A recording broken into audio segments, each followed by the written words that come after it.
Hey, I come to you from the Truth for Life studios just outside of Cleveland, Ohio, and actually I think it's Chagrin Falls, Ohio. This is where Alistair Begg puts together his daily program right next to Parkside Church where he's preached the last 40 years. It's right over there, the church, I can see through here.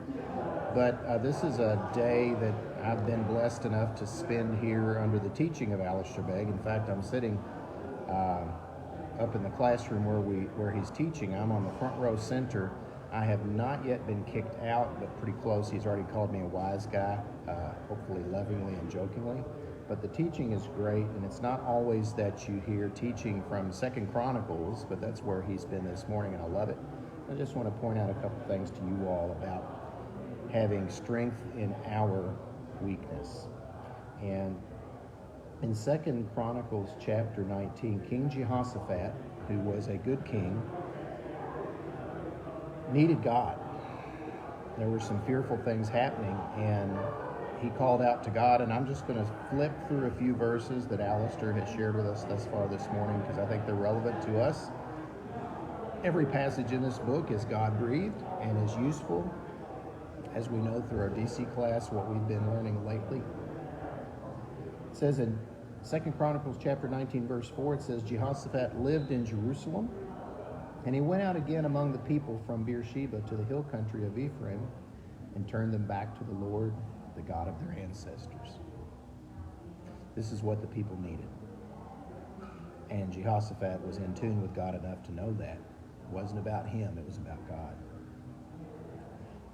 Later in chapter 20, the people were upset and they were nervous about warring parties coming towards them. And it says in 2 Chronicles chapter 20, verse 4, the people of Judah came together to seek help from the Lord. Indeed, they came from every town in Judah to seek him.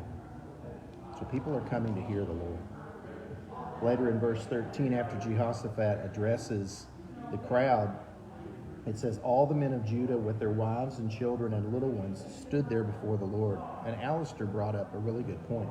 He said they didn't go there and do this certain thing or that certain thing. They just went and they listened for the word of the Lord and for the teaching of the Lord's word. We need to do that. We need to pause and just listen and learn, all of us, myself included. It says, starting in verse 14 in chapter 20, then the Spirit of the Lord came on Jahaziel, son of Zechariah, the son of Benaiah, the son of Jael, the son of Mattaniah, a Levite and descendant of Asaph, as he stood in the assembly, and he said, listen, King Jehoshaphat and all who live in Judah and Jerusalem, this is what the Lord says to you. Do not be afraid or discouraged because of this vast army. This battle is not yours, but God's. And just a couple verses down, he says, you will not have to fight this battle. Take up your positions, stand firm, and see the deliverance your Lord will give you. Do not be afraid. Do not be discouraged. Go out and face them tomorrow, and the Lord will be with you. What a message in the face of weakness. And that's what today is about, teaching pastors about being willing to say, I don't have the answers, and God has this, we do not.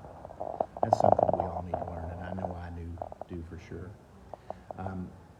Be there at church tonight. Casey Banta's going to lead us in discussing and reading the minor prophet Nahum chapter 1. I wish I could be there, but we'll be driving back from here tonight. We'll see you all this weekend. It's going to be a good one because of the horse trough baptism. At least one new soul entering the kingdom and entering our church family at Drennan. And there could be more. You never know. But be there. Do not miss it. Hi to you all that are watching right now. I see there are 4 of you. I see Nathan is watching. And Nathan will be teaching chapter 3 of the same book in a couple of weeks.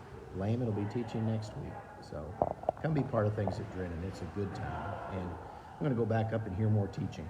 We'll see you. Bye-bye.